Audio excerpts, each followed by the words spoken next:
Guys এইজনালে মন কৰক, মই ৰীল বনাইছোঁ আৰু কাপোৰবিলাক তেখেতক জাপিব দিছোঁ। নাজাপিলে গালি খাব যে, সেইকাৰণে জাপি দি আছে। আপোনালোকৰো কৰেনে এনেকুৱা মিষ্টাৰে কাম? মাহীৰ ঘৰলৈ ফুৰিব যাওঁ, মা মই আৰু মানুহজন। ঘৰতনো কিমান থাকিম, অকণমান ফুৰিও আহোঁ, কামৰ মাজতে অলপ ঘূৰা ফুৰাও কৰিব লাগে, হয়নে নহয়?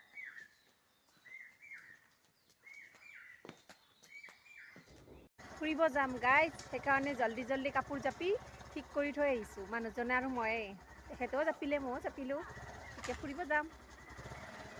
এখন বাইকত এই তিনিটা মেম্বাৰ এই তিনিটা উঠি যাম এখন বাইক। আমি মাহীৰ ঘৰ আহি পালোঁ। মাহীৰ ঘৰ বেছি দূৰতে নহয়, আমাৰ ঘৰৰ ওচৰতে, অকণমান আহিব লাগে। মাহী মানে হাজবেণ্ডৰ মাহী হয়। কামৰ ব্যস্ততাৰ মাজতে আলহী অতিথিৰ ঘৰলৈ নাহিলে সম্পৰ্কৰ নোহোৱাই হৈ যাব। আহি দেখিলোঁ মাহী ঢেঁকীশালত আছে। এইবোৰ যে পৰিৱেশ দেখি বহুত ভাল লাগে। আজিকালি এইবোৰ পৰিৱেশ নোহোৱাই হৈ গৈছে। ইফালে আৰু এজনী আইতা আছিল মাহীৰ ঘৰত। ডাঙৰ বা বয়সস্থ মানুহক সেৱা নজনালে থাকিবই নোৱাৰোঁ মই। আজিলৈকে ইমানে, বাই বাই।